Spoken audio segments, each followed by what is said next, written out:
আসসালামু আলাইকুম ওরহমতুল্লাহি আবরকাতুহ। নাহমাদুহু ওয়া নুসাল্লি আলা রাসূলিহিল কারীম, আম্মা বাদ। যাবতীয় প্রশংসা মহান রব্বুল আলামিনের জন্য। দরুদ ও সালাম বর্ষিত হযরত মুহাম্মদ রাসূলুল্লাহ সাল্লাল্লাহু আলাইহি ওয়াসাল্লামের প্রতি। প্রিয় শিক্ষার্থীবৃন্দ, তোমরা যারা আলিম পরীক্ষা 2027 অংশগ্রহণ করতে চাচ্ছ, তোমাদের জন্য আজকের আমাদের ক্লাস আরবি দ্বিতীয় পত্রে এর 3 নম্বর ক্লাস। তোমরা ইতিপূর্বে যারা আমাদের সাথে আসো শুরু থেকেই, তারা আরবি দ্বিতীয় পত্রে 2টি ক্লাস করেছো, যেখানে আমরা প্রথম ক্লাসে তোমাদের মোটামুটি সব কিছুই সম্পর্কে, সিলেবাস সম্পর্কে এবং প্রশ্ন কী কী থাকে, কীভাবে পড়তে হবে, এগুলো মোটামুটি ধারণা দিয়েছিলাম।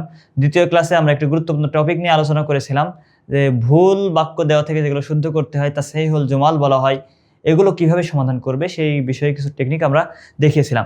আজকে আমরা যেটি আলোচনা করব সেটি হচ্ছে এই যে আজকের ক্লাসে আমরা কি পাবো সেটি এখানে আমরা দেখতে পাচ্ছি।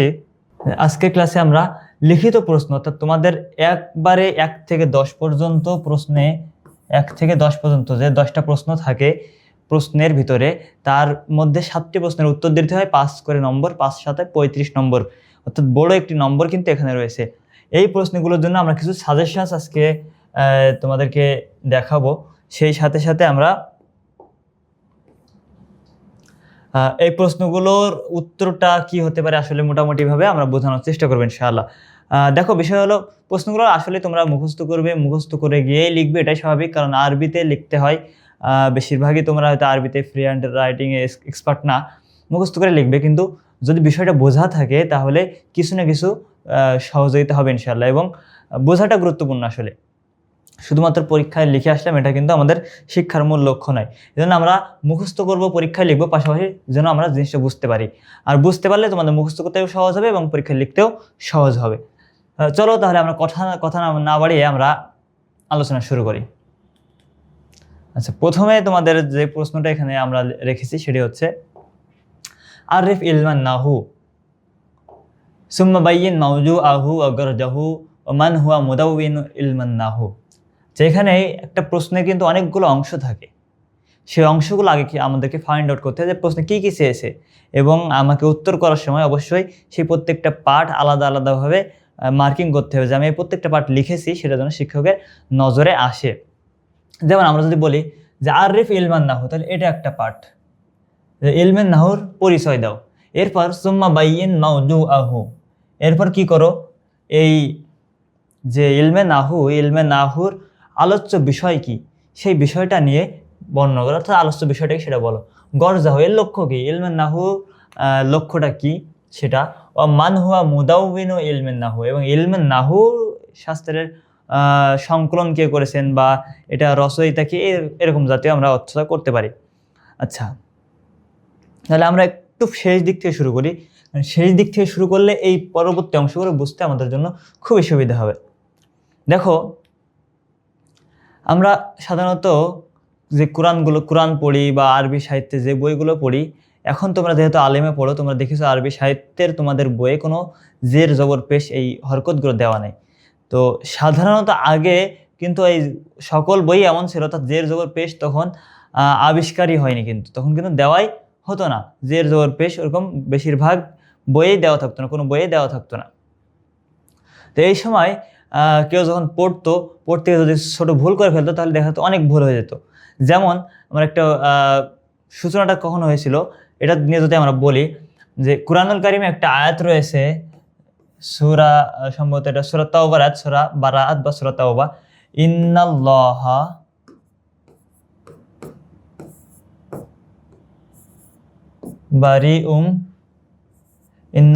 বারিউম মিনাল মুশরিকিনা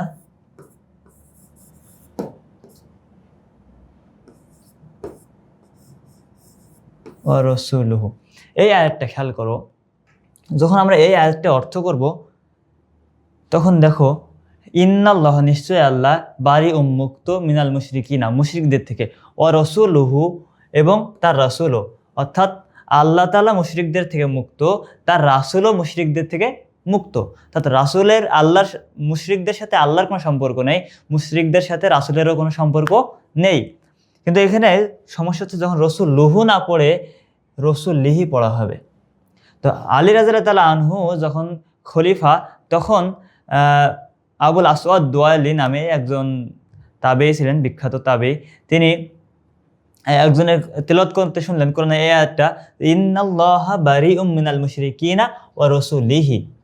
তিনি জের দিয়ে কিন্তু এটা পড়ছেন, ইন্নাল্লাহা বারিউম মিনাল মুশরিকিনা ওয়া রাসূলিহি। আর কোনো পার্থক্য নেই, যেটা আছে সেটাই তিনি পড়ছেন, শুধু রাসূলুহুর জায়গায় রাসূলিহি পড়ছে। তো এটা পড়ার কারণে কি হলো, এটা পড়ার কারণে অর্থটা পরিবর্তন হয়ে গেল। তখন অর্থটা হলো এমন, ইন্নাল্লাহা নিশ্চয় আল্লাহ, বারিউম মিনাল মুশরিকিন মুশরিকদের থেকে মুক্ত, ওয়া রাসূলিহি এবং তার রাসূল থেকেও মুক্ত। অর্থাৎ আল্লাহ মুশরিকদের থেকেও মুক্ত, আল্লাহ রাসূলের থেকেও মুক্ত। অর্থাৎ রাসূল এবং মুশরিককে এক কাতারে এখানে আমরা ফেলে দিলাম। কিন্তু আগে যেটা ছিল যে রাসূল এবং আল্লাহর রাসূল মুশরিকদের সাথে একই রকম, তাদের মুশরিকদের সাথে আল্লাহর এবং রাসূলের কোনো সম্পর্ক নাই। আর এখন যেটা দাঁড়ালো সেটা হচ্ছে মুশরিক এবং রাসূলের সাথে আল্লাহর কোনো সম্পর্ক নাই, অনেকটা এরকম অর্থটা দাঁড়ালো। তো এটা শোনার পরে নাউজুবিল্লাহ মিন যালিক অবশ্যই আমরা বলবো। এইটা শোনার পরে আবুল আসওয়াদ দুয়ালি তিনি আলী রাদিয়াল্লাহু আনহুকে গিয়ে বললেন যে আসলে ঘটনা তো এরকম ঘটছে, তাহলে আমাদের এ ব্যাপারে কোনো একটা পদক্ষেপ নেওয়া উচিত, যেন কোরআন মানুষ এভাবে ভুল না পড়ে। এভাবে ভুল পড়লে অনেক অর্থ পরিবর্তন হয়ে যাবে, অনেক গুনাহ হবে, অনেক কিছুই হবে। তো তখন আলী রাদিয়াল্লাহু আনহু তিনি বললেন যে তুমি এই নাহু সংকলন করো, তুমি নাহু সংকলন করো, যে কখন কোথায় কিভাবে পড়তে হবে এই বিষয়ে একটা কায়দা বা একটা গ্রামার তুমি সংকলন করো। অর্থাৎ এই কখন রসুলুহু হবে, কখন রসুলিহি হবে, কখন রসুলাহু হবে, এই শব্দের শেষ অক্ষরে কখন জের, কখন জবর, কখন পেশ হবে, এই বিষয়ে কিন্তু মূল আলোচনা করে ইলমুন নাহু। তাহলে আমরা প্রথমত ইলমুন নাহুর যদি কে সংকলন করে এটা যদি বলি সংক্ষেপে, তাহলে আলী রাদিয়াল্লাহু আনহুর নির্দেশে আবুল আসওয়াদ দুয়ালি তিনি সংকলন করেন। এখন আমরা যদি বলি ইলমে নাহুটা কি, তাহলে আমরা সরাসরি তোমাদের যেটা টেক্সট বই রয়েছে হিদায়াতুন নাহু যেটা বই, সেখানে সংজ্ঞাটা হচ্ছে এরকম, আন-নাহু ইলমুন বিউসুলিন ইউরাফু বিহা। আন-নাহু হচ্ছে এমন কিছু কায়দার নাম, ইউরাফু বিহা, যেটার মাধ্যমে জানা যায় আহওয়ালুল কালিমে সুলাসি, আহওয়ালু আওয়াখিরিল কালিমে সুলাসি, যে তিনটা যে কালিমা রয়েছে। আমরা জানি যে আরবি শব্দসমূহকে তিনটা ভাগে ভাগ করা হয়, যেমন ইংরেজিতে পার্টস অফ স্পিচ 8টা ভাগে ভাগ করা হয়, বাংলায় আমরা পদকে 5টা ভাগে ভাগ করি, 5 প্রকারে ভাগ করি। আরবিতে কালিমাকে 3 ভাগে ভাগ করা হয়, আমরা জানি ইসিম, ফেল এবং হরফ। তো এই যে ইসিম, ফেল, হরফ, এই 3টা কালিমার শেষ অক্ষরের অবস্থা সম্পর্কে জানা যায়। রসুল তো রসুল থাকবেন সবসময়, আল্লাহ তো আল্লাহ থাকবেন, কিন্তু আল্লাহ হু হবে নাকি আল্লাহ হি হবে নাকি আল্লাহ হা হবে, জের জবর পেশ, কখন কোনটা হবে, রসুল একই রকম, কখন কোনটা হবে। তো এইটা শেষ অক্ষরের অবস্থা সম্পর্কে জানা যায় যেটার মাধ্যমে, তো সেটা আমরা কিন্তু যদি ইতিহাসটা দেখি তাহলে এটার জন্যই কিন্তু এটা রচনা করা হয়েছে। আরেকটা হচ্ছে কাইফিয়াত তারকিবি, এবং কিভাবে একটা শব্দের সাথে আরেকটা শব্দ যুক্ত হবে। যেমন মিনের সাথে মুশরিক যখন এখানে যুক্ত হয়েছে, তাহলে দুইটা আচরণ কি হবে, মুশরিক কি না, কিন্তু মূলত ছিল মুশরিকুনা। মিন এসে যখন যুক্ত হলো তখন এটা মুশরিকুন আর থাকলো না, মুশরিকি না হয়ে গেল। তো এই জাতীয় যখন একটা শব্দের সাথে আরেকটা শব্দ যুক্ত হয়ে একটা বাক্য তৈরি হবে, তখন কার কি অবস্থা হবে এটা জানা হচ্ছে মূলত ইলমে নাহুর সংজ্ঞা হচ্ছে এটা। তাহলে আমরা যদি বলি যে ইলমে নাহু কাকে বলে, তাহলে আমাদের সংজ্ঞায় যেটা বলতে হবে সেটা হচ্ছে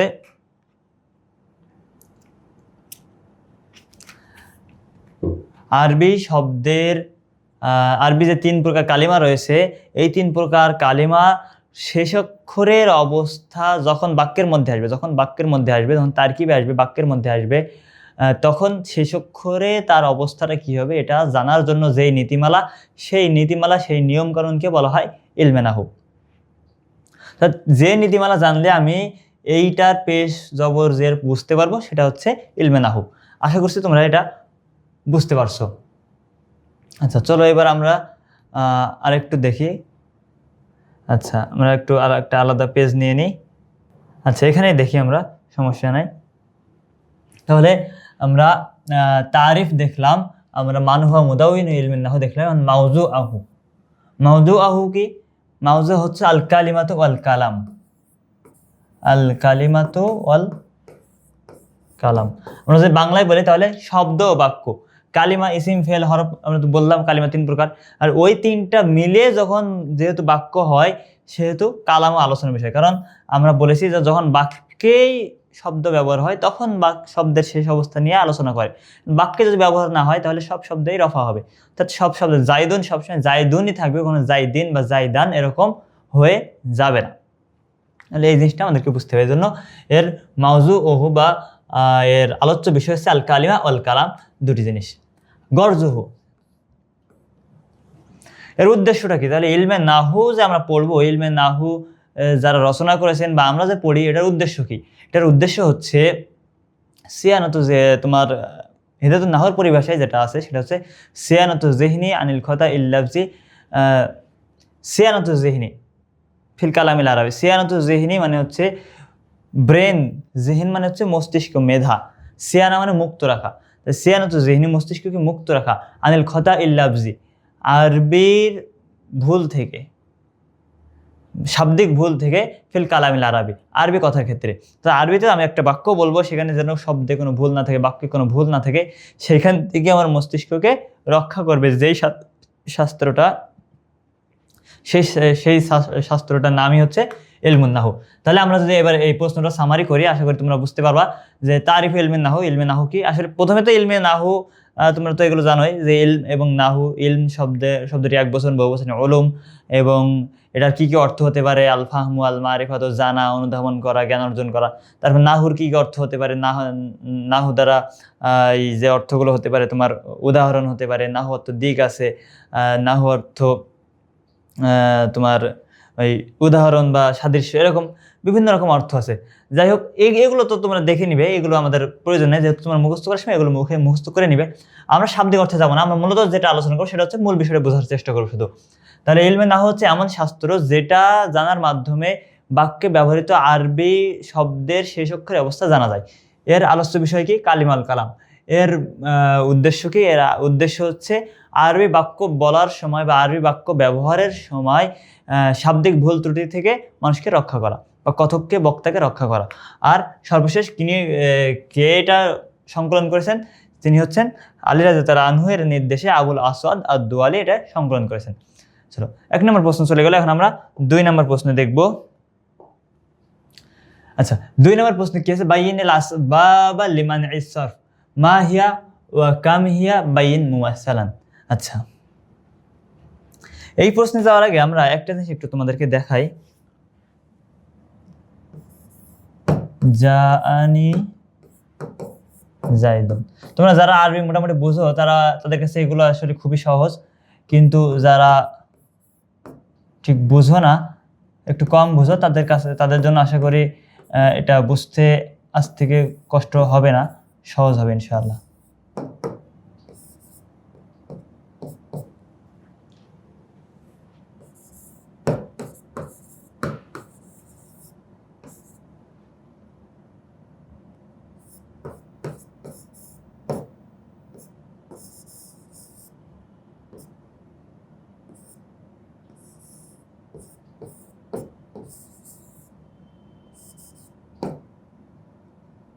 একটু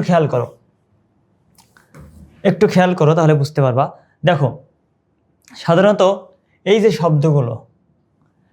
শব্দগুলো কখন যে পেশ হবে, কখন জবর হবে, কখন জের হবে, এটা নির্ভর করে কিন্তু তার পূর্বে কে আছে তার উপরে। হ্যাঁ, তার পূর্বে কি আছে, পরের উপরে কিছুটা হালকা কিছু ক্ষেত্রে পরে কি শব্দ আছে সেটা নির্ভর করে।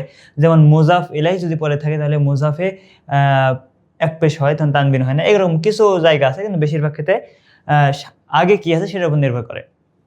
এখন দেখো, জানির পরে জাইদুন, জানের পরে যখন জাইদুন আসছে তখন পেশ হয়েছে, 2 পেশ হয়েছে। হ্যাঁ, এবং রাইতুর পরে যখন জাইদুন আসে তখন জাইদান হয়েছে, 2 জবর। আর মারারতু বি এর পরে যখন জাইদুন আসে তখন জাইদিন হয়ে গেছে, তো 2 জের হয়েছে। একইভাবে ওই জানি এখানে আসে, এরপরে ওমার, দেখো 1 পেশ হয়েছে, এখানে 2 পেশ, এখানে 1 পেশ। আবার রাইতু জাইদান, ওখানে 2 জবর, এখানে 1 জবর। আর মারারতু বি জাইদিন, দেখো এখানে 2 জের, আর এখানে জেরই নাই, একটা জবর। তাহলে আমরা সাধারণ কথা হচ্ছে জানের পরে পেশ হবে 2 পেশ রফা হিসেবে, এবং রয়তুর পরে জাইদান 2 জবর হবে নসব, এবং মারারতু বি জাইদিন বা হরফে জারির পরে জের হবে, এটাও হচ্ছে সাধারণ কথা। এটা হচ্ছে আরবি আকারে একবারে বেসিক হচ্ছে এটা। এখন এই বেসিক থেকে কখন সরে আসে, যেমন এই উমারু, দেখো এখানে উমারের কোথাও তানবিন নাই, কোথাও কি নাই, তানবিন নাই, মানে 2 জবর 2 জের 2 পেশ নাই। আরেকটা কি নাই, দেখো জবরের জায়গায় 2 জবরের জায়গায় যেহেতু তানবিন হবে না, তাহলে জবরের 2 জবরের জায়গায় 1 জবর হয়েছে, ঠিক আছে, কিন্তু 2 জেরের জায়গায় দেখো কোনো একটা জের নাই, এখানে কি আছে, জবর আছে। তাহলে আমরা বলতে পারি যে উমার শব্দটা তানবিন গ্রহণ করে না, তানবিন গ্রহণ করে না, উমার শব্দতে কখনো তানবিন হয় না আর কখনো জের হয় না। এমন আরো কিছু শব্দ আছে যেই শব্দগুলোতে আসলে তানবিন হয় না, জের হয় না, তানবিন হয় না, জের হয় না, কোনো পরিস্থিতিতেই হয় না। যেখানে জেরের প্রয়োজন হয়, যেমন জাইদিনে, এরকম জায়গায় যখন জেরের প্রয়োজন হয়, ওই রকম জায়গায় যদি এই শব্দগুলো থাকে তাহলে সেখানে জবর দেওয়া হয়। এইরকম শব্দগুলোকে সাধারণত বলা হয় গায়রে মুনসারিফ। কি বলা হয়? গায়রে মুনসারিফ। গায়রে মুনসারিফ কোন শব্দগুলো সেটা চিনব কিভাবে? এইটা চেনার জন্য কিছু সাবাব আছে, মানে সাবাব মানে হচ্ছে কারণ, কিছু কারণ আছে, যেই কারণগুলো যদি থাকে তাহলে তাদেরকে চেনা যাবে। মনে করো আমি একটা মাদ্রাসার ছাত্র চিনবো, যে এই মাদ্রাসার ছাত্র আমি কিভাবে চিনবো? তাহলে হয়তো তোমাকে বলা হবে এরকম এরকম রঙের তুমি মাদ্রাসার ড্রেস দেখবা, সাথে একটা আইডি কার্ড থাকবে, সাথে হয়তো আরও কিছু পরিচয় তোমাকে বলা যেতে পারে, যে অন্তত এই 2টা লক্ষণ থাকবে, বা এই 5টা জিনিসের থেকে হয়তো মনে করো সাদা পায়জামা থাকবে, তারপরে ধরো সেই অন্য একটা রঙের, মনে করো যে নীল রঙের পাঞ্জাবি থাকবে, এবার সাদা টুপি থাকবে, মাদ্রাসা একটা যে কার্ড থাকবে, বা হয়তো পায়ে শু থাকবে। হয়তো বলা হলো যে এর মধ্যে কমপক্ষে 2টা বৈশিষ্ট্য তুমি তার মধ্যে পাবেই। তাহলে ওই 2টা বৈশিষ্ট্য দেখলে তুমি ওই ছাত্রকে চিনতে পারবে যে এটা অমুক মাদ্রাসার ছাত্র। ঠিক একইভাবে গায়রে মুনসারিফ চেনার জন্য 9টা বৈশিষ্ট্য রয়েছে, যে 9টা বৈশিষ্ট্যের অন্তত 2টা অথবা 2টার স্থলে বেশি একটা সাবাব পাওয়ার প্রয়োজন, একটা কারণ অথবা 2টা কারণ থাকার প্রয়োজন হয়। সেই কারণগুলোর নাম হচ্ছে আল আসবাবুল লিমানইস সরফ। মানে গায়রে মুনসারিফ হওয়ার জন্য যেই কারণগুলো রয়েছে, যে কারণগুলো থাকলে গায়রে মুনসারিফ হয়, যে কারণগুলোর মধ্যে কমপক্ষে 2টা, সেই কারণগুলোকে বলা হয় আল আসবাবুল লিমানইস সরফ। তো গায়রে মুনসারিফের কারণ এগুলো। এর মধ্যে আচ্ছা, তাহলে এটা আমরা বুঝতে পারলাম যে গায়রে মুনসারিফ, আল আসবাবুল লিমানইস সরফ কাকে বলা হয়। 2 নম্বর হচ্ছে এটা কয়টি, তাহলে এরকম কারণ আছে কয়টি? এরকম কারণ আছে হচ্ছে 9টি। কারণ আছে কয়টি? কারণ আছে 9টি। আচ্ছা, মাহিয়া তো আমরা বলে ফেললাম। কামহিয়া মানে কয়টি? তাহলে আমরা বললাম 9টি। আদল, ওয়াসফ, তানিস, মারিফা, উজমা, জামা,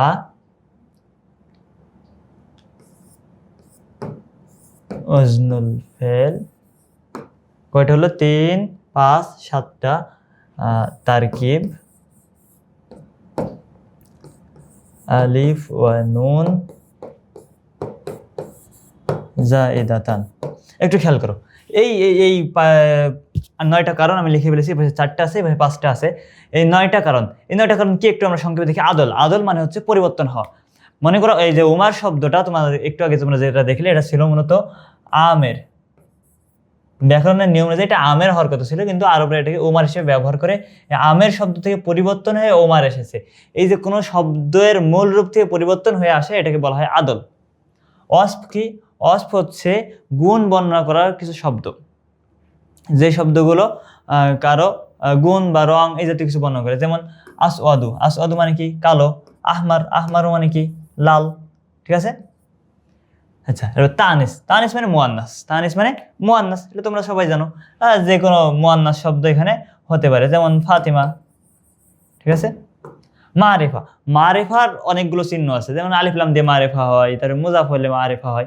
কিন্তু আসলে এখানে মারিফা দ্বারা উদ্দেশ্য নাম, আলাম বা নাম। মারিফা বা আমরা বলতে পারি আলাম, মানে নাম, যে কোনো নাম। জাইদুন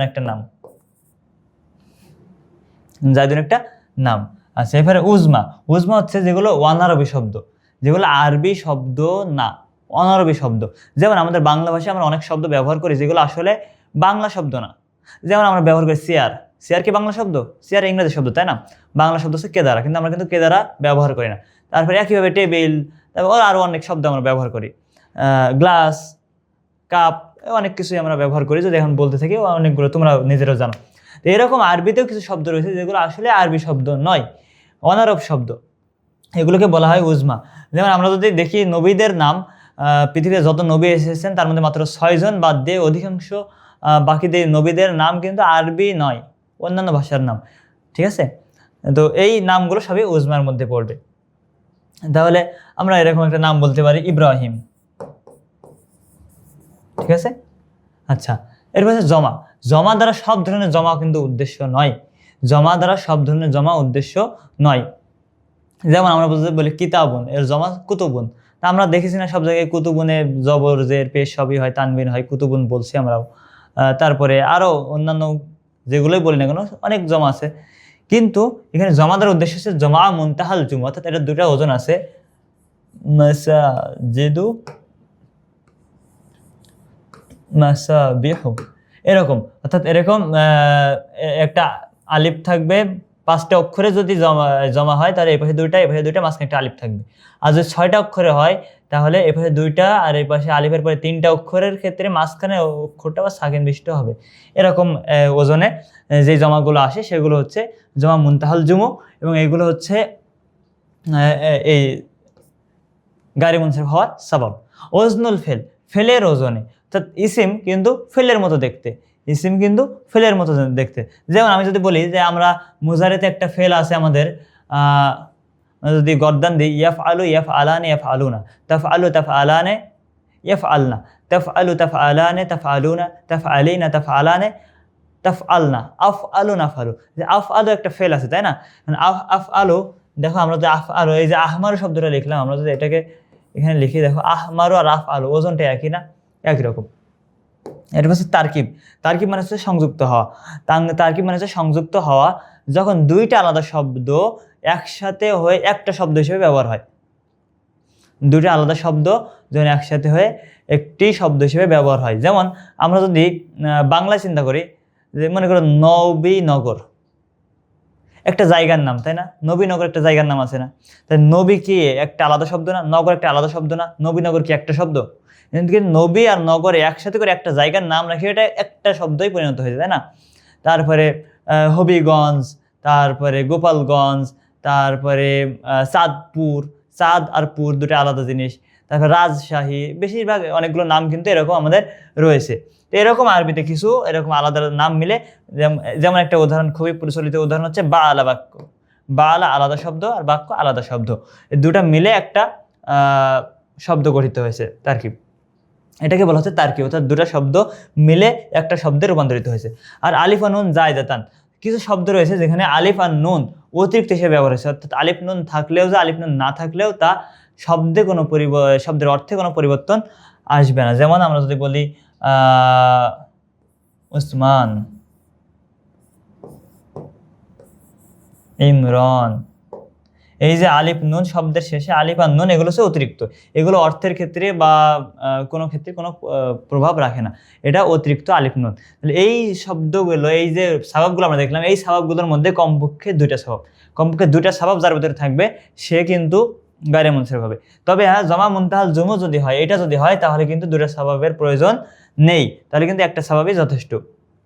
এখন খেয়াল করো, একটু খেয়াল করো, দেখো এই ওমার, উমারের মধ্যে 2টা শব্দ কি আছে? আদল মানে পরিবর্তন হয়ে এসেছে, আর মারেফ একটা নাম, তাই না?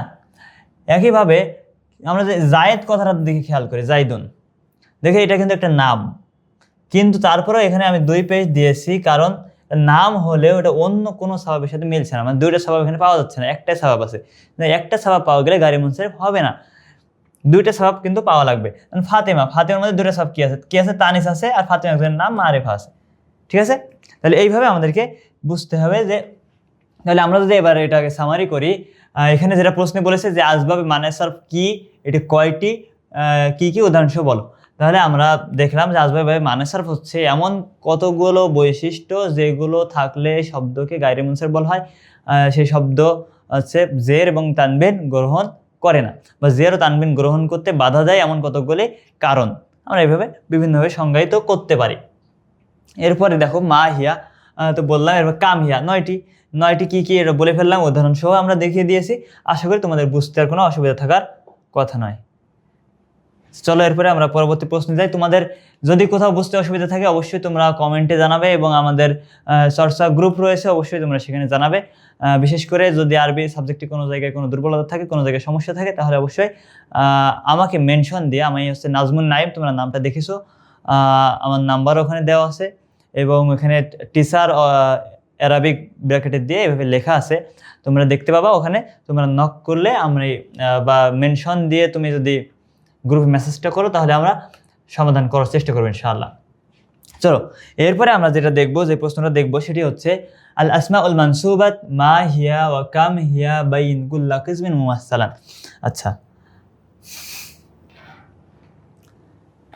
তোমরা একটু আগে খেয়াল করলে যে জাইদুন, জাইদান, জাইদিন আমরা এইভাবে লিখলাম, তাই না? তাহলে কখন কখন জাইদুন হবে, কখন জাইদিন হবে, কখন জাইদান হবে, এর কিছু সুনির্দিষ্ট নীতিমালা রয়েছে। একটা হচ্ছে কোন শব্দটা হতে পারে, কোন শব্দটা হতে পারে না। এটা হচ্ছে কখন হবে, জাইদুনটা কখন জাইদুন, আর জাইদুনটা কখন জাইদান, জাইদুনটা কখন জাইদিন হবে, এটার একটা নীতিমালা রয়েছে। যখন জাইদুন হবে, যে এইটাকে বলা হয় মারফুআত, হালাতে রফি বা মারফুআত। আর যখন জাইদিন হবে এটাকে বলা হয় মাজরুরাত। আর যেই জায়গায় জবর হয়, জাইদান হয়, এইগুলোকে বলা হয় আল আসমাউল মানসুবাত, আল আসমাউল মানসুবাত। তাহলে আল আসমাউল মানসুবাতটা কি জিনিস, আমরা যদি এটা বলতে চাই যে আল আসমাউল মানসুবাতটা কি জিনিস, তাহলে আমাদেরকে বলতে হবে যে যেসব জায়গায় বা হালাতে, আচ্ছা, যেসব হালাতে আমরা, যেসব জায়গায় আমরা জবর বা নসব প্রদান করি, নসব গ্রহণ করে যেসব ইসিম, যেসব স্থানীয় ইসিম, সেইগুলোকে আল আসমাউল মানসুবাত বলা হয়, আমরা এভাবে বলতে পারি। আচ্ছা, এবার বলা হয় কাম হিয়া, কাম হিয়া, এটা একটু আমাদের খেয়াল করতে হবে। এবং বাইন কুল্লা কিসমিন মুমাসসালান, আবার কিন্তু আমাদেরকে উদাহরণ সহ দেখতে হবে। এটা হচ্ছে আসমায়ে মানসুবাত হচ্ছে মোট 12টি। কয়টি? 12টি। আচ্ছা, 12টি কি কি? 12টি মনে রাখা তোমাদের জন্য একটু কষ্টকর হবে, কিন্তু সহজ। একটু খেয়াল করো। 5 প্রকার হচ্ছে মাফউল, মাফউল হচ্ছে 5 প্রকার। এটা পড়লে তোমাদের কিন্তু আরও সামনে একটা প্রশ্ন পড়া হয়ে যাবে মোটামুটি। মাফউল 5 প্রকার। মাফউল মানে কি? মাফউল হচ্ছে ফেল, যখন মানুষ কোনো কাজ করে, যখন আমরা কোনো কাজ করি, তখন সেই কাজটা কোথায়, কখন, কিভাবে, কার সাথে হয়েছে, এই সবগুলোই কিন্তু মাফউলের অন্তর্ভুক্ত। যেমন আমি যদি খাবার খাই, যে আমি ভাত খাই, আমি সকালে 7টায় আমার বাড়িতে বসে আমার পিতার সাথে ভাত খেয়েছি যেন আমি শক্তি অর্জন করতে পারি। তাহলে এখানে 5 প্রকার মাফউল রয়েছে। প্রথমত কাজটাকে আমরা প্রশ্ন করবো, সব কিছু কাজের সাথে মিলাবো। কাজটাকে খাওয়া, কে খেয়েছে? আমি খেয়েছি। তাহলে আমিটা হচ্ছে ফাইল, আমি হচ্ছে কর্তা। এর বাকি যা কিছু আছে, যেটা কাজ এবং যে কাজটা করে, এই দুজন হচ্ছে ফাইল। আর বাকি যা কিছু আছে সবই মাফউল। যেমন দেখো, আমি কি খেয়েছি? ভাত, এটা হচ্ছে মাফউলে বিহি। আমি কি খেয়েছি? মাফউলে বিহি। কি বা কাকে দ্বারা প্রশ্ন করলে যে উত্তর পাওয়া যায় সেটা হচ্ছে মাফউলে বিহি। তারপরে আমি কখন খেয়েছি বা কোথায় খেয়েছি, এটা হচ্ছে মাফউলে ফিহি। আমি কেন খেয়েছি, এটা হচ্ছে মাফউলে লাহু। কার সাথে খেয়েছি? মাফউলে মাহু। আর কিভাবে খেয়েছি, এটা হচ্ছে মাফউলে মুতলাক। তাহলে আমি যদি একটু এখানে লিখি যে 5 প্রকার মাফউল, মাফউলে বিহি, মাফউলে বিহি, আমি একটু সংক্ষেপে লিখছি কি বা কাকে, মাফউলে ফিহি কখন বা কোথায়, মাফউলে লাহু কেন, মাফউলে মুতলাক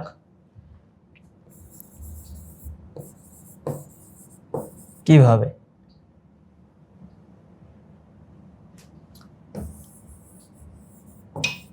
মাফউলে লাহু, ও লাহু তো লিখে ফেলেছে আগে, মাহু কার সাথে।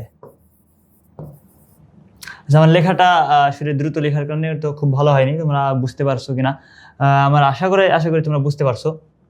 দেখো তাহলে মাফুলে বিহি, মাফুলে ফি, মাফুলে লাহু, মাফুলে মাহু, মাফুলে মুতলাক। আসলে মাফুলে মুতলাকটা মাফুলে সিরিয়ালে প্রথমে আসে। মাফুলে মুতলাক, মাফুলে বিহি, মাফুলে ফি, মাফুলে লাহু, মাফুলে মাহু, এই 5 প্রকার মাফুল। তাই কি কি আমরা বুঝে ফেললাম? এই 5 প্রকার মাফুল প্রথমত মাফুলে আসমাউল মানসুবাতের 5টা প্রকার। 5 প্রকার, কিন্তু 5টা প্রকার, একটা প্রকার না, 5 প্রকারের 5টা প্রকার। এটা হচ্ছে হাল। হাল মানে হচ্ছে কি অবস্থায়। যেমন আমি যদি বলি যা আনি জাইদুন, আমার কাছে জায়েদ এসেছেন, মাশিয়ান পায়ে হাঁটা অবস্থায়, রকিবান আরোহী, কোনো গাড়িতে আরোহী অবস্থায়। তাহলে এটা হচ্ছে হাল অবস্থা। সেটা হতে পারে ফাইলের অবস্থা, হতে পারে মাফুলের অবস্থা, হতে পারে যে রয় তো জাইদান যা আলেসান, আমি জায়েদকে দেখলাম বসা অবস্থায়, এরকমও হতে পারে। তাহলে হাল, হালটাকে এখানে লিখবো। আচ্ছা, আমরা একটু হালকা করে লিখি। হাল, হাল হচ্ছে অবস্থা। এরপরে হচ্ছে তামিজ। তামিজ মানে হচ্ছে যেটা সন্দেহ সংশয় দূর করে, যেটা সংশয় দূর করে। যেমন আমি বললাম যে ইন্দি ইশরুনা, আমার কাছে 20 রয়েছে। 20টা কি রয়েছে? 20টা কলম, নাকি 20টা বই, নাকি 20 টাকা, কি আছে? এই সাধারণত এটা সংখ্যার পরে এভাবেই ব্যবহার হয়। আরও অন্যান্য ক্ষেত্রে কিছু ব্যবহার হয়, তবে সাধারণত সংখ্যার ক্ষেত্রে এটা বেশি ব্যবহার হয়। যে সংখ্যা বলার পরে আমার কাছে 100 রয়েছে, 100 কি, এই পরে যেটা বলা হচ্ছে 100 টাকা, তাহলে টাকাটা হচ্ছে তামেজ। যদি বলা হয় 100টা কলম, তাহলে কলমটা হচ্ছে তামেজ। বুঝে গেছে? হালের পরে হচ্ছে তামিজ। উদাহরণগুলো আমি আর লিখছি না, কারণ জায়গা কম। আমি শুধু মুখে বলে দিচ্ছি, তোমরা একটু বুঝে নেওয়ার চেষ্টা করবে ইনশাআল্লাহ। একটু মনোযোগ রাখলে বুঝতে পারবে ইনশাআল্লাহ। হাল, তামিজ। এরপর হচ্ছে মুস্তাসনা। মুস্তাসনা সম্পর্কে আমাদের আরো একটি প্রশ্নে আলোচনা হবে ইনশাআল্লাহ, তখন আমরা আলোচনা করব। তারপরে এখন একটু সংক্ষিপ্ত বলি। মুস্তাসনা হচ্ছে, আমি বললাম যে ক্লাস 8-এর সকল ছাত্র এসেছে কিন্তু জায়েদ আসেনি। ক্লাস 8-এর সকল ছাত্র এসেছে কিন্তু জায়েদ আসেনি। এই যে সকল ছাত্র থেকে জায়েদকে আলাদা করে দিলাম, এটা হচ্ছে মুস্তাসনা। কথা মনে হয় বুঝতে পেরেছো যে সবাইকে একটা হুকুমের একটা কাজ সবাই করেছে, বা একটা কথা সবার সম্পর্কে বলা হচ্ছে, সেখান থেকে একজনকে বা দুইজনকে আলাদা করে দেওয়া হচ্ছে। যাদেরকে আলাদা করে দেওয়া হচ্ছে এটা হচ্ছে মুস্তাসনা। ক্লিয়ার? তাহলে মুস্তাসনা,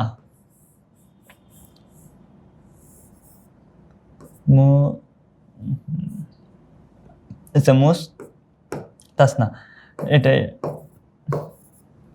আচ্ছা মুস্তাসনা আমি একবার মুস্তার একবার লিখি।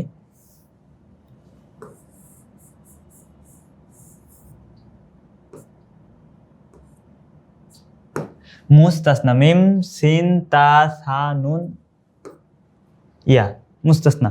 আচ্ছা, এরপরে হচ্ছে কয়টা হলো তাহলে? 4। লিখলাম এখানে 5টা মাফুল, হাল, তামিজ, মুস্তাসনা। এই হলো 8টা। আরো 4টা বাকি আছে। আরো 4টা হচ্ছে ইন্না এর ইসিম। এটাকে বলা হয় যে ইসমু ইন্না আখাওয়াতিয়া, অর্থাৎ ইন্নার সাথে আরো যেগুলো আছে, ইন্না, আন্না, কান্না, লাকিন্না, লাইতালা, আল্লাহ, এগুলোকে বলা হয় হুরুফে মুশাব্বাহা বিল ফেল। এগুলো কি করে? এগুলো কোনো শব্দের শুরুতে এসে শব্দকে নসব দিয়ে দেয়। কেমন? আমরা যদি একটু দেখাই। আচ্ছা, আমরা এগুলোকে একটু আলাদা একটা পেজে নিয়ে যাই, আলাদা পেজে নিয়ে যাই, তাহলে তোমরা সহজে বুঝতে পারবে। দেখো ইন্না,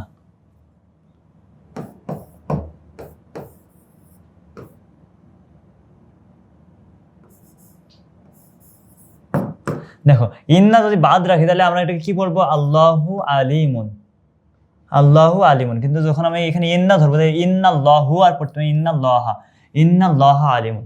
এরকম একইভাবে ইন্নার সাথে আরো কিছু ইসিম রয়েছে যেগুলো এরকমই কাজ করে, ইন্নার পরের ইসিমকে জবর দেয়।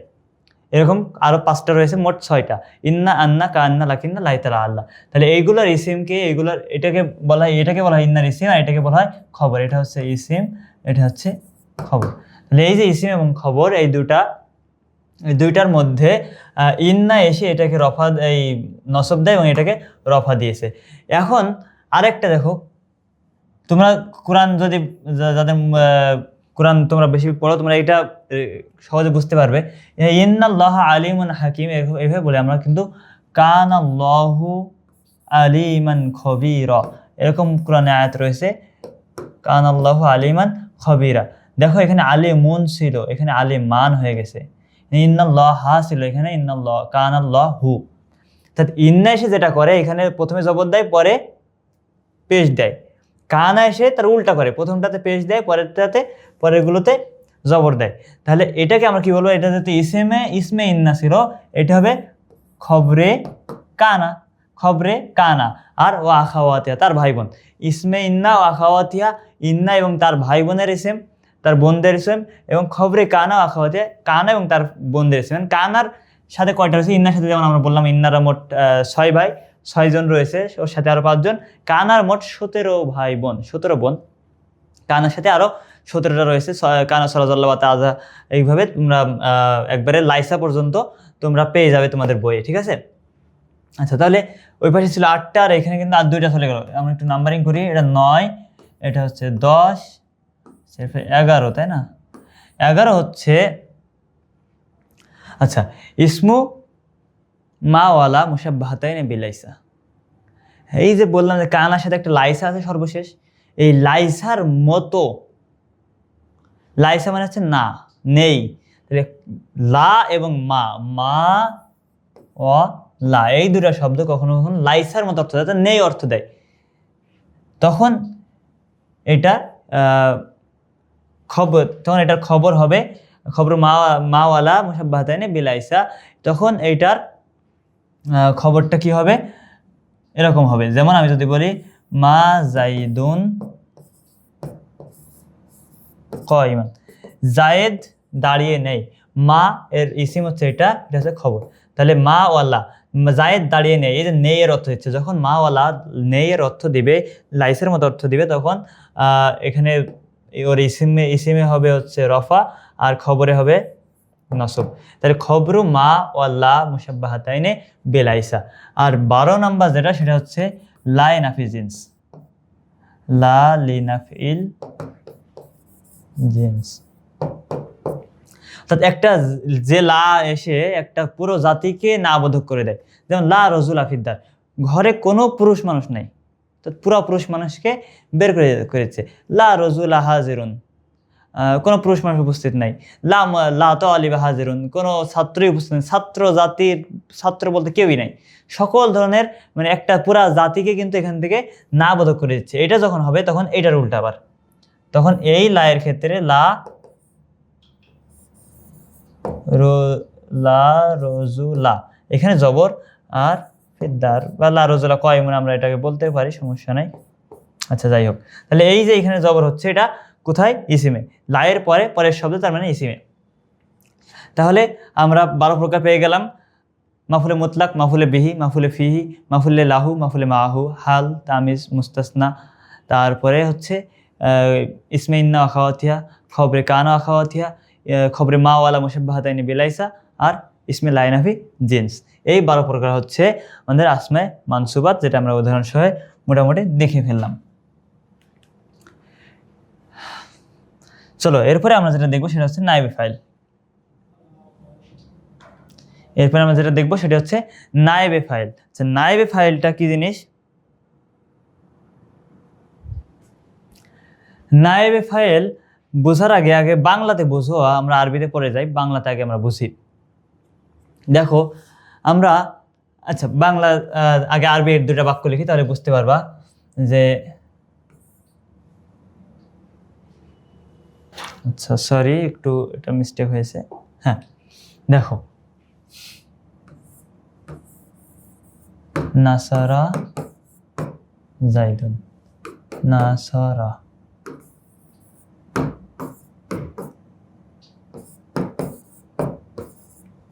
দেখো নাসারা ফেল, জাইদুন ফাইল, তাই না? আমরা জানি ফেলের পরে ফাইল থাকে, তাহলে নাসারা ফেলের পরে জাইদুন ফাইল আছে।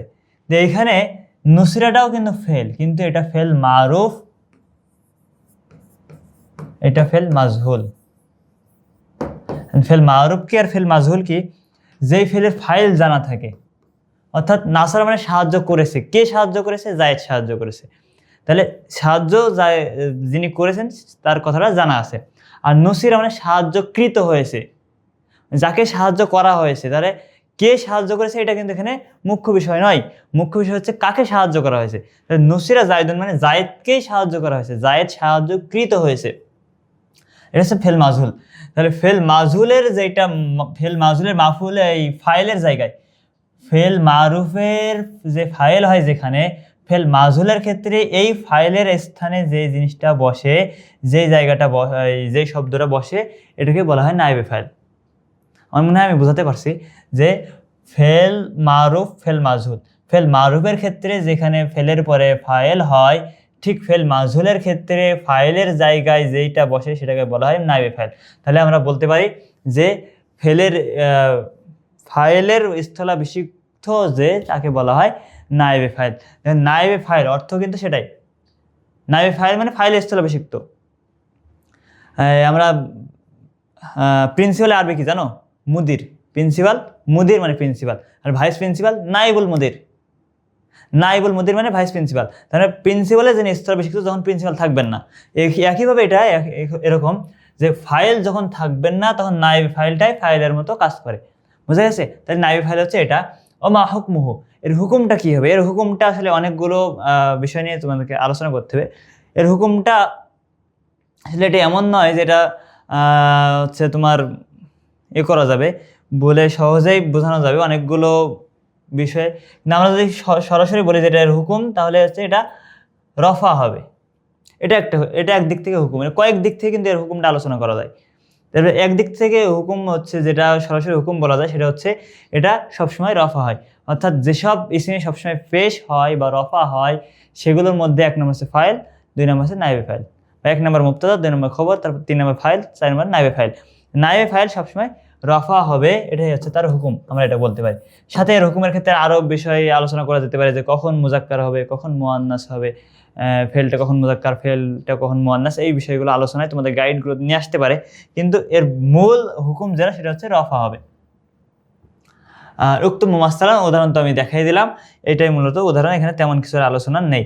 তবে তোমাদের গাইডে যে বিষয়গুলো আলোচনা নিয়ে আসতে পারে সেটা হচ্ছে যে কখন ফেলটা, কখন নায়েবে ফাইলটা যদি মুজাক্কার হয় তাহলে ফেলটা মুজাক্কার হবে, নায়েবে ফাইলটা যদি মুয়ান্নাস হয় তাহলে ফেলটা মুয়ান্নাস হবে, নায়েবে ফাইলটা যদি একবচন হয় তাহলে ফেলটা একবচন হবে, নায়েবে ফাইলটা যদি দ্বিবচন হয়, বহুবচন হয়, তাহলে কখনো কখনো ফেলটা একবচন হয় যদি নায়েবে ফাইলটা এই পাশে প্রকাশ্য থাকে। নায়েবে ফাইলটা যদি জমির হয় তাহলে ফেলটা একবচন, দুইবচন, বহুবচন পরিবর্তন হয়। এই যে কথাগুলো, এগুলো আসলে নায়েবে ফাইলের হুকুম না, এটা আসলে নায়েবে ফাইলের সাথে সম্পর্কিত যে ফেল, এই ফেলের হুকুম। এটা আমি দেখলাম 2-1টা গাইডে যে তারা এগুলো বর্ণনা করেছে, এটা কিন্তু আসলে নায়েবে ফাইলের হুকুম না, এটা নায়েবে ফাইলের সাথে সংশ্লিষ্ট যে ফেলগুলো রয়েছে সেই ফেলগুলোর হুকুম, যেটা তোমাদের কিছু গাইডে বর্ণনা করা আছে। আচ্ছা চলো, এখানে হচ্ছে আফআলে নাকিসা। আফআলে নাকিসা, আফআলে নাকিসা মা হিয়া, এই যে বলছিলাম একটু আগে কানা, কানা বলছিলাম না, কান আল্লাহু আলিমান, এই কানাটা হচ্ছে আফআলে নাকিসা। আর বলছিলাম যে কানার সাথে ওর আরো 16টা ভাই বোন আছে মিলে ওরা 17 জন।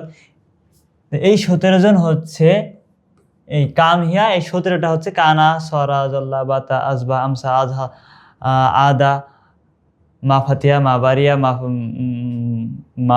মা ফারিয়া, মা বারিয়া, মা ফাতিহা, মানফাক্কা, মা দামা, লাইসা, এরকম এই 17টা রয়েছে, তোমরা দেখে নিও।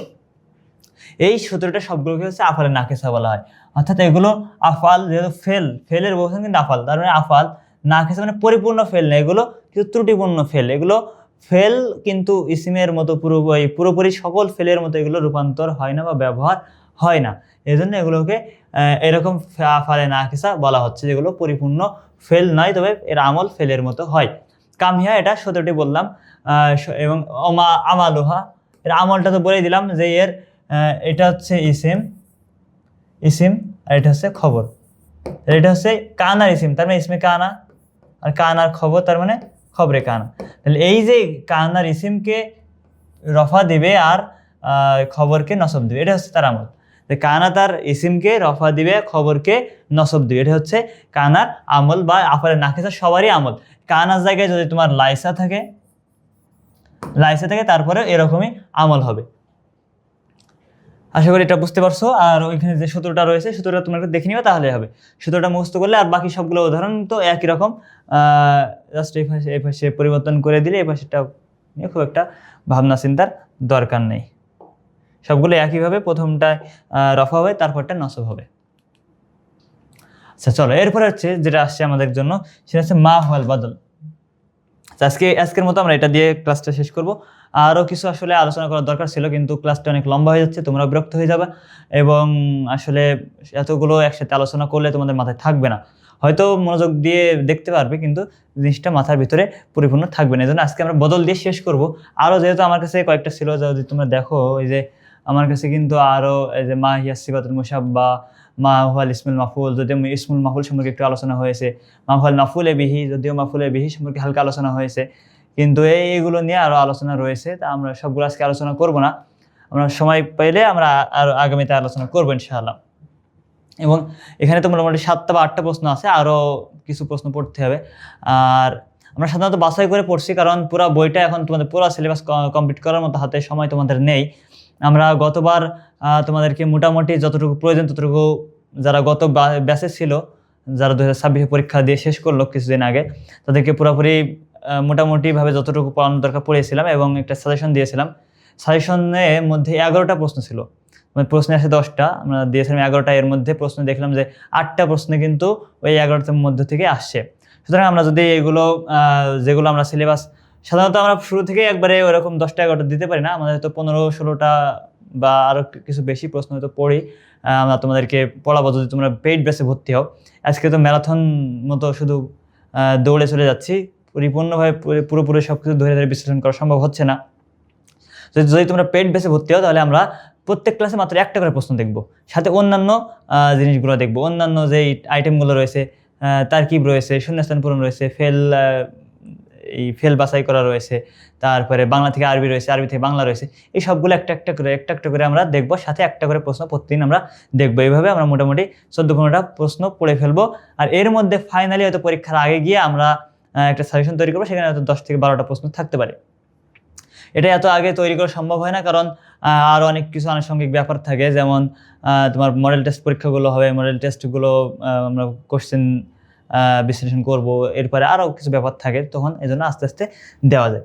এখন তার আগে আমরা মোটামুটি, এবং যদি দেখা যায় যে কখনো, যেহেতু এবার কোশ্চেন প্যাটার্ন কিন্তু অনেকটাই ভেঙে গেছে, অন্যবারের মতো কিন্তু সব কিছু এই 24 সাল থেকে যে 26 সালে হুবহু রিপিট হয়, যেটা সেটা কিন্তু এবার হয়নি, কিছুটা কিন্তু এলোমেলো হয়েছে, কিছু জায়গায় কিন্তু পরিবর্তন হয়েছে। তো এইগুলোতে আমাদের কিছু গবেষণা করার জায়গা রয়েছে, আমাদের কিছু দেখতে হয়। তো যেটা বলছিলাম, এই জন্য যদি আমাদের কোশ্চেন আমাদের ধারণারও কিছু কিছু বাইরে আসতে পারে, এই জন্য আমাদের মোটামুটি 15-16টা কোশ্চেন আমরা আগে থেকে পড়িয়ে রাখি, এবং শেষে ফাইনাল সাজেশন হিসেবে তোমাদেরকে হয়তো 10টা বা 12টা দিই। যাই হোক, সেটা আমাদের মূল কথা নয়। কথা হচ্ছে, যদি আমরা সবগুলো প্রশ্ন আমরা এখন দেখা সম্ভব হচ্ছে না, তোমরা যে পেইড ব্যাচে যারা ভর্তি হবে তারা দেখতে পাবে। আর যদি আমাদের আরেকটা ক্লাস আছে সামনে ফ্রি ব্যাচের, সেখানে আমরা অবশ্য আমাদের আরও কিছু বিষয় টপিক যেগুলো এখনো হাতে দিইনি, সেগুলো নিয়ে আলোচনা করব, নাকি এটা নিয়ে আলোচনা করব, এটা নিয়ে একাডেমির সাথে কথা বলে আমরা আগাবো ইনশাআল্লাহ। চলো আজকে আমরা এটা দেখি যে মা হুয়াল বদল, বদল জিনিসটা কি। বদলটা আমরা বাংলায় যে বদল করা বলি না, বদল করা মানে কি? পরিবর্তন করা। বদল করা মানে পরিবর্তন করা। তাহলে একজনের বদলে আরেকজনকে দেওয়া, তাই না? একটা জিনিসের বদলে আরেকটা জিনিস দেওয়া। তাহলে একটা জিনিসের বদলে যখন একটা জিনিস দিবা, ওইটা তো আরেকটা জিনিসের সমান হতে হবে, তাই না? মনে করো আমি তোমার এক গ্লাস পানি চাইছো, আমি তোমাকে পানির বদলে শরবত দিলাম, তাহলে তোমার তৃষ্ণাটা মিটবে। এখন তুমি চাইছো পানি, আমি তোমাকে পানি না দিয়ে দিলাম মুড়ি, তাহলে কি হবে? তোমার কি তৃষ্ণা মিটবে? তোমার প্রয়োজন কি? তৃষ্ণা মেটানোর। তৃষ্ণা মেটানোর কাজ জন্য তুমি পানি চেয়েছো, আমি পানি না দিয়ে তোমাকে শরবত দিয়েছি, তোমার তৃষ্ণাটা মিটবে। কিন্তু যখন তুমি পানির জায়গায় মুড়ি দিবে, তাহলে তখন কিন্তু তৃষ্ণাটা মিটবে না। ঠিক একইভাবে বদলটা হচ্ছে এরকম, যে একটা জিনিসের পরে আরেকটা জিনিস এমনভাবে নিয়ে আসা যেন একটা আরেকটা পরিপূরক হয়, একটা দিয়ে যেন একটার প্রয়োজন মিটে যায়। যেমন আমরা যদি উদাহরণ দিই যে জাআনি উমার আবু রাশেদ, যে আমার কাছে উমার এসেছে, আবু রাশেদ রাশিদের পিতা, যিনি রাশিদের পিতা তিনি উমার। আমি যদি বলি জানি উমার, তাও যেটা। আমি যদি বলি জানি আবু রাশেদ, আমার কাছে রাশেদের পিতা এসেছে, তারপরেও একই কথা। এইরকম যে দুইটা একই জিনিস কিন্তু একই জিনিস কিন্তু পরপর ব্যবহার করা, এটাকে বলা হচ্ছে বদল। এটাকে বদল বলা হচ্ছে। এখন তাহলে আশা করছি এটা বুঝতে পারছো। এখন দেখো বদল, এরপর বলছে যে কাম কিসমান লাহু, এটা কত প্রকার? এটা হচ্ছে 4টে প্রকার। 4টে প্রকার কেমন? আমি যদি তোমাকে বলি, আগে বাংলাটা বুঝো, যে সরাসরি ওই জিনিসটা বদল করতে পারে, এরকম হতে পারে। আবার কখনো হতে পারে যে জিনিসটা সরাসরি পুরাটাই ওটার পরিপূরক হচ্ছে না, কিছুটা হচ্ছে। যেমন পানির জায়গায় শরবত না দিয়ে মনে করি শরবতের জায়গায় পানি দিলাম, শরবত চাইছে পানি দিলাম, পানিটা আছে কিন্তু লেবু চিনি তো নাই। তাহলে পুরোপুরি কিন্তু কাজটা মোটামুটি হয়ে যাচ্ছে, বা জিনিসটা একই রকম কাছাকাছি হলেও কিন্তু পুরোপুরি মিটছে না, একটা অংশ। এটা একটা। আর একটা হতে পারে যে ও সংশ্লিষ্ট কোনো কিছু দেওয়া, মানে ওইটা দিলাম না, সংশ্লিষ্ট কিছু দিলাম, পানিও দিলাম না তোমাকে, লেবু দিলাম না, চিনি দিলাম না, তোমাকে একটা গ্লাস দিলাম, তো শরবত খাওয়ার একটা পাত্র দিলাম তোমাকে, এটা একটা প্রকার। আরেকটা হচ্ছে ভুল করে দেওয়া। যেমন মনে করো তোমাকে ভুল করে মুড়ি দিলাম, তারপরে আবার পানি, মানে তোমাকে পানির পরিবর্তে মুড়ি দিলাম, এটাও বদল। আরবিতে গ্রামারের পরিভাষা এটাও বদল, কিন্তু এটা বদলে ভুল। এই জন্য বদলের 4টে প্রকারের হচ্ছে ইন্টারেস্টিং। আমরা একটু দেখি। আল বাদলুল কুল মানে সব, মানে সম্পূর্ণ পুরোপুরি। যেমন উমার আবু রাশেদ, এইভাবে পুরোপুরি হুবহু সেম টু সেম একই জিনিস হবে। এরপর হচ্ছে আচ্ছা আলিফ লাম এখানে হবে না, ঠিক আছে। বাদলুল কুল হচ্ছে বাদলুল বাজ, বদলে বাজ মানে কিছুটা বদল, কিছুটা তার একটা অংশ। যেমন আমি যদি বলি রাআইতু, আমি দেখেছি, উমারকে, রাসাহু তার মাথা, রাসাহু মানে তার মাথা। তাহলে আমি উমরকে দেখেছি, এরপর বলছে রাসাহু তার মাথা, তার মানে আমি উমরের মাথা দেখেছি, পুরা উমরকে কিন্তু আমি দেখি নাই, উমরের একটা অংশ দেখেছি। কি দেখেছি? উমরের একটা অংশ দেখেছি। তাহলে এটা হচ্ছে বদলুল বাজ, মানে কিছু একটা অংশ, একটা অংশ। বাজ মানে অংশ, কিছু।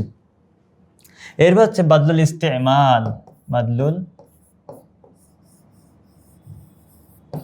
ইস্তেমাল মানে ব্যবহারের বর্জ্য। এখন আমি যদি বলি রাআইতু উমারা কমিসাহু, আমি ওমরকে দেখেছি, তার এরপর বলছে কমিসাহু, তার জামা দেখেছি। অর্থাৎ আমি ওমরকে দেখি নাই, আমি ওমরের জামা দেখছি, ঠিক আছে। এই ওমর হেঁটে চলে যাচ্ছে এখান দিয়ে, আমি দেখলাম যে ওমরকে দেখতে পেলাম না, ওই জামাটা দেখতে পেলাম আর কি। এরকম যদি হয় তাহলে এটাকে বাদলুল ইস্তেমাল, মানে ব্যবহার করা, তার ব্যবহার্য জিনিস বা তার সাথে সংশ্লিষ্ট। আসলে ব্যবহার্য বলতে জামা এক জায়গায় ঝুলে আছে, এটা দেখা কিন্তু সাধারণত এই বদলের ভিতরে পড়ে না।